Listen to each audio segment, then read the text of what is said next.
Gajanan developers Pune यांच्याकडून आता पंढरपुरात इसबाबी कलश मंगल कार्यालय येथे साकारला जातो आहे भव्य गजानन टॉवर। गजानन टॉवर मध्ये उपलब्ध आहेत अत्याधुनिक सुविधांनी युक्त 1022 स्क्वेअर फुटाचे 2 BHK फ्लॅट्स, सुशोभित प्रवेश कक्ष, सामायिक क्षेत्रासाठी अत्याधुनिक सुरक्षा यंत्रणा, लिफ्ट आणि सामायिक क्षेत्रांसाठी वीज बॅकअपची सुविधा, स्वतंत्र अग्निशमन यंत्रणा, 2 मजली पुरेशी पार्किंग व्यवस्था, प्रत्येक कार पार्किंगच्या ठिकाणी स्वतंत्र EV चार्जिंगची सोय, सोलर वॉटर यंत्रणा, प्रत्येक सदनिकेसाठी इन्व्हर्टरची सोय। इसबाबी कलश मंगल कार्यालया शेजारी साकारल्या जात असणाऱ्या गजानन टॉवर मध्ये आजच आपल्या हक्काचा आणि आधुनिक सुविधांनी परिपूर्ण अलिशान फ्रीसाठी संपर्क क्रमांक 7676700025।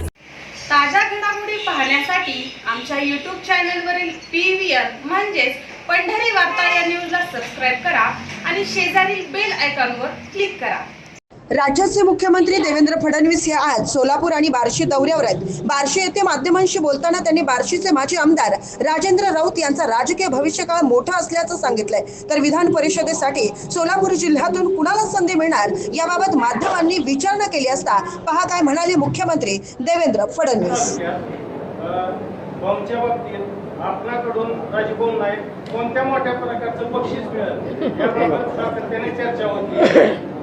मला असं वाटतं की या निवडणुकीचा जो निकाल आहे तो एक प्रकारे जनतेने मागच्या काळात जी चूक केली त्याची जाणीव होऊन एक मोठा आशीर्वाद हा राजाभाऊंना जनतेने पुन्हा दिलेला आहे।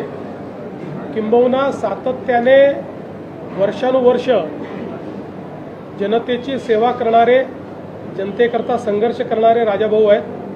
त्यामुळे मी एवढंच सांगेन की त्यांना अजून भरपूर राजकीय आयुष्य आहे, अनेक पदं त्याच्यामध्ये मिळतील आणि निश्चितपणे त्यांच्यासारख्या नेत्याची भारतीय जनता पार्टीत कदरच होती।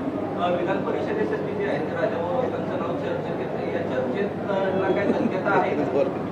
असं आहे की विधान परिषदेकरता कुठली नावं आहेत, त्याचं काय होणार आहे याचा निर्णय काही मी घेत नाही, तो आमचं देशाचं पार्लमेंटरी बोर्ड घेतं।